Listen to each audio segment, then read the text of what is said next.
There's something you are going to find about the priest that receives tithe. It's not every priest that receives tithe. The priest that receives tithe is the priest that has nothing else doing except serving God. Because the Bible stated it clearly. They have no inheritance. So this arrangement is done to mark for them an inheritance. You see, in this generation, somebody is working, is a bank manager and is pastoring. He's a real estate mogul, and he comes and collect tithe from 2,000 people and add it to his investment. That's where there's problem. If you are a priest that you don't have any other job, that's all you are doing. Because if you study the Old Testament, you are going to discover that there are some Levites that are soldiers. There are some Levites that are farmers. It is the Levite that does not have a portion, an inheritance, that receive tithe. So if you are a real estate expert, if you are a real estate mogul, if you are a businessman who is a pastor, you can't receive tithe. Let me show you some scripture. Numbers 18, 24 and 26. See the Bible. Numbers. Instead, I give to the Levite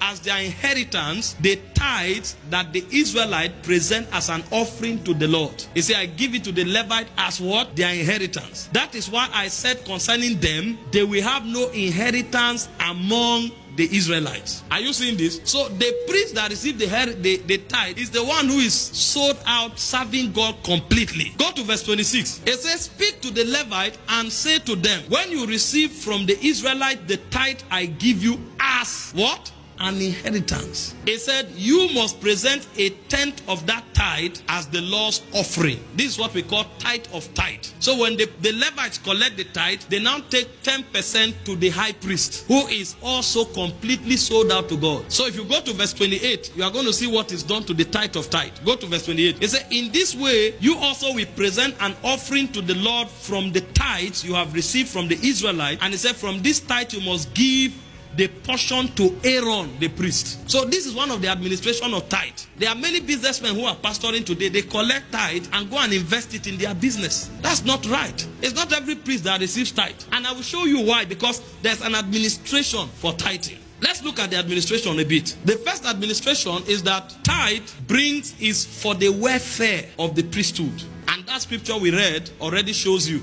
They don't have an inheritance. They don't have a farm to go to. They don't have a business to run. They are serving the altar all the days of their lives. So part of the tithe is for their welfare. But it's also not just for their welfare. Another administration of the tithe is for administration and the running of the operation of the house of God. You'll see that in Leviticus or Deuteronomy 12, 11 to 17. Deuteronomy 12, 11 to 17. Those of you who are ministers here, learn this. Don't collect tithe and go and invest it in your real estate. If you have a job, you can't take tithe. I will tell you where the tithe will go to. Any priest who is overseeing a house and has a job, the tithe is taken to the house of God. It is put in the treasury of the church. It doesn't go to the priest. The only priest who can receive tithe is one who has nothing doing. So that the tithe represents his welfare and the company of the priest. And then number two, the tithe is used for the service of the house of God. It said, then to the place the Lord your God will choose as a dwelling for his name, there you must bring everything I have commanded you. Your burnt offering, sacrifices, and your tithes and special gifts. You see this? So it's possible to have a priest who has a job. It's possible to have a priest who is doing something else. If that is the case, the tithe is brought to the place where God has named his name. Go to the next verse. It says, and there rejoice before the Lord your God, you, your sons, your daughters, your male, your female servant, your Levites, and your town who have no allotment or inheritance of their own. Next verse. It says, be careful not to sacrifice your burnt offering anywhere you please. It's where God names his name that you take it, including the tithe. Next verse. Offer them only at the place the Lord will choose in one of your tribes, and there observe everything I've commanded you. I'm taking you to a verse. Go on. Nevertheless, you may slaughter your animals in any of your town and eat as much of the meat as you want, as if it were gazelle or deer, according to the blessing the Lord your God gives you. Both the ceremonially unclean and clean meat may you eat. Next verse. It said, but you must not eat the blood. Pour it out to the ground like water. Next verse. It said, you must not eat in your own towns the tithe of your grain, of your new wine and olive oil, and firstborn of your herds and flocks, and whatever you have vowed to give, or freewill offering or special gift. Did you notice what he said there? He said you must not eat. What does that mean? That means there is a time when you eat your tithe too. But how do you eat your tithe? You bring it to the house of the Lord. When you present it, if there is a ceremony, money, if there is an activity where the priest takes from, is from the tithe. So for example, you have an event in the house of God. You are not going to go and beg money from outsiders. What you do is that you take from the tithe and everybody will eat it together. So both the priest and those who brought it can partake of it. For example, when we have our end of year program, where do you take the money from? You don't go and solicit for money to come and run that program. The administration of the tithe becomes for the celebration and the organization of the things of the house. So the first administration of tithe is for the welfare of the priest that has nothing doing, because the priest that serves the altar eats from the altar. The second administration of the tithe is for the organization and the running of the house of God.